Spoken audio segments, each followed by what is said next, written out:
Have you ever opened your mouth to speak English and felt your brain go completely blank, even though you understand everything when you read or listen?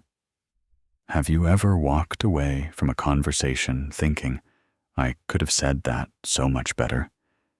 And then you replay it in your head for hours? If that sounds familiar, I want you to hear something that might surprise you. The problem is not that you are bad at English. The problem is that you may have been training your English in a way that makes speaking harder, not easier. And I know, because I did it too. I wasted years learning English the wrong way. Years. I collected vocabulary like trophies. I memorized rules like a machine. And I still didn't feel like a real English speaker when it mattered. If you are tired of studying and still not feeling fluent, stay with me, because this one mistake is so common. And once you see it clearly, everything starts to change. For a long time, I believed that English was like a wall. You build one brick at a time. First, you learn grammar. Then you learn vocabulary. Then you learn more grammar. Then you learn more vocabulary. And at some point, the wall is high enough, and suddenly you can speak. So I studied. I highlighted textbooks. I saved hundreds of words in apps. I did exercises where I filled in blanks and chose the correct option. And I got good at those exercises. I felt productive. I felt responsible. And yet, when a real person asked me a simple question in real life, my confidence disappeared. My mouth got dry. My thoughts became slow.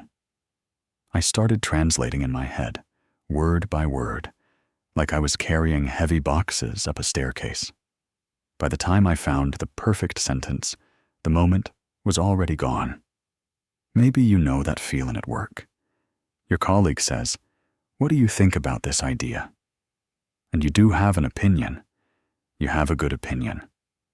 But instead of speaking, you start searching for perfect words. You start worrying about grammar. You start thinking about how you sound.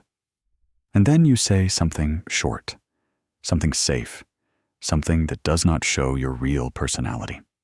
Or maybe you just smile and say, "It is okay," or "I agree," even when you have more to say.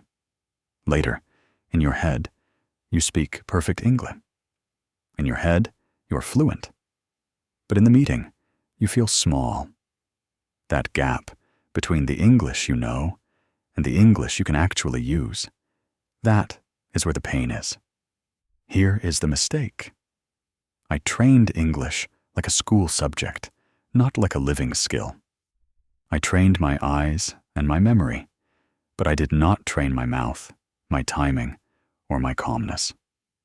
I learned about English, but I didn't live in English. And speaking is not just knowledge.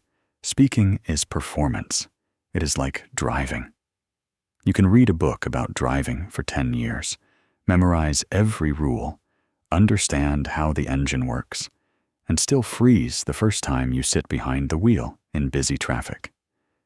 Because the skill is not in the information. The skill is in the doing, in the repetition, in the feeling of real situations. When you learn the wrong way, you become a translator instead of a speaker. Your default setting becomes first think in my language, then translate into English, then check grammar, then check pronunciation, then speak. That process is too slow for real conversation. Real conversation is fast and messy and emotional. People interrupt. People change topics. People use simple words in surprising ways. They do not wait while you build a perfect sentence. So you panic. And the more you panic, the more your brain tries to control everything. That is when you overthink. That is when you become obsessed with mistakes. And then you start avoiding speaking, because speaking feels dangerous. I remember times when I avoided situations on purpose. I would take the safer path. I would email instead of calling. I would stay quiet in group conversations because I didn't want to slow everyone down. I would pretend I didn't hear a question so someone else would answer. And each time I avoided speaking, I told my brain a very clear message. English speaking is a threat. Avoid it. And the brain learns fast. Not because you are weak, because you are human. Perfectionism makes it worse. Perfectionism sounds like a good thing, right? It sounds like high standards. But in language learning, perfectionism often means fear. It means you want to control the listener's opinion of you. You want to sound smart. You want to sound professional. You want to sound like you have never made a mistake in your life. But that is not how real speaking works, even for native speakers. Native speakers pause. They restart sentences. They say the wrong word and correct it. They use simple vocabulary all the time. The difference is they do not punish themselves for it. They just keep going. And that is the real secret. Fluency is not the ability to speak without mistakes. Fluency is the ability to keep moving even when mistakes happen. Think about a normal day. You go to a cafe. You order a drink. You ask for the password for the Wi-Fi. You say, "Could you make it less sweet?" Or, "Can I get it to go?" These are not complicated sentences. They are simple. But they happen in real time. There is a line behind you. There is noise. The barista is waiting. Your brain has to produce English quickly, and it has to do it while you feel a little pressure. If your training is only quiet studying, in perfect conditions, then real life feels like a different sport. So what should you do instead? The change is not magical, but it is powerful. You start training English the way you want to use it. If you want to speak, you practice speaking. Not someday, not when you feel ready, not after you finish one more grammar book. Now.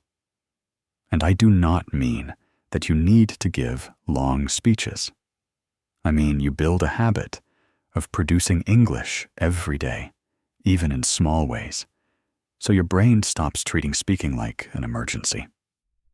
One of the biggest shifts for me was realizing that confidence does not come first. Action comes first. We often think, I will speak when I feel confident. But confidence is not a ticket you buy before the trip. Confidence is a muscle you build on the trip. You speak a little, you survive it, you realize nothing terrible happened, and your nervous system calms down. You speak again and again, and slowly the fear loses power. The goal is not to feel zero fear. The goal is to speak even with a little fear, and to prove to yourself that you can handle it. Another shift is learning to think in English, even if your English is simple. People hear that advice, and they imagine they must think in perfect English, with advanced vocabulary and complex sentences. No. Thinking in English can start with very basic thoughts. Right now, I am making coffee. I need to answer an email. I do not want to go out. That meeting was stressful.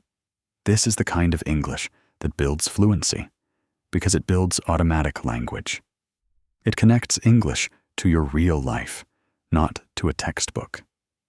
It teaches your brain that English is not a performance for exams. English is just another way to think. Here is a truth that helped me a lot. You do not need the best sentence. You need the next sentence. In conversations, we are not writing a novel. We are building understanding. So if you cannot find a fancy word, use a simple one. If you forget a word, explain it. If you make a mistake, continue. You can even correct yourself naturally. People do it all the time. The only thing you must not do is stop completely. Stopping is what trains your fear. Continuing is what trains your fluency. Let me give you a very relatable example. Imagine you are traveling. You are at a hotel. Something is wrong with your room. Maybe the air conditioner is too loud. You want to complain politely. If you are a perfectionist, your brain might say, "I must say this perfectly, otherwise I will sound rude or stupid." And then you say nothing, and you suffer in silence. But a fluent person, even with imperfect English, will say something like, "Hi, sorry, the air conditioner is very noisy. Can you help me? Maybe change the room?" That is not perfect. It is real. It works. The staff understands.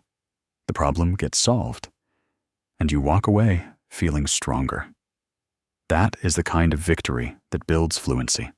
Or imagine a work situation. You have an idea, but you are not sure how to express it. Instead of staying quiet, you can use simple frames that buy you time. Let me think for a second. The way I see it is, what I mean is, another option could be, these are not advanced, they are practical. And when you use them, you stop panicking about speed. You give yourself space. You create rhythm. You sound more natural because you are calmer. The years I wasted were not only about methods, they were about mindset. I treated mistakes like proof that I didn't belong in English. But mistakes are not proof of failure. Mistakes are proof of movement. If you are making mistakes, you are speaking. If you are speaking, you are practicing. If you are practicing, you are getting better, even when you cannot feel it yet. Fluency grows quietly. It grows in the background. One day, you'll notice you answered without translating. One day, you'll notice you made a joke. One day, you'll notice you forgot to be nervous. That is how it happens. Not in one dramatic moment, but in small moments that stack up. I also had to accept something uncomfortable. If you want to speak English, you have to sound like a learner for a while. You cannot skip that stage. There is no secret door. And adults hate this because adults want dignity. Adults want to sound competent. Adults want to be respected. I understand. But language learning requires a temporary sacrifice of perfection. You have to let yourself be a beginner in public, even if you are an expert in your job, even if you are intelligent, even if you have a high level on paper. Speaking is a separate skill, and you earn it by using it.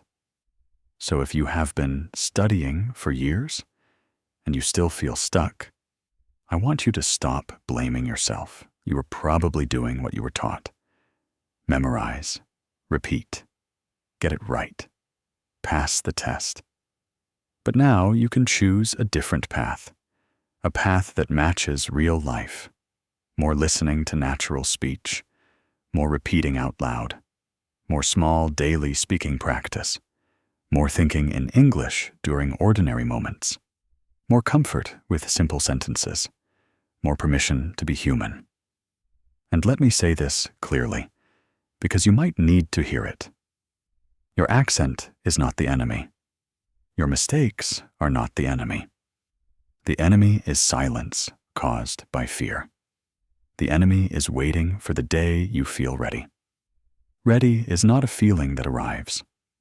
Ready is a decision you practice. Right now, as you listen, you are already doing something good.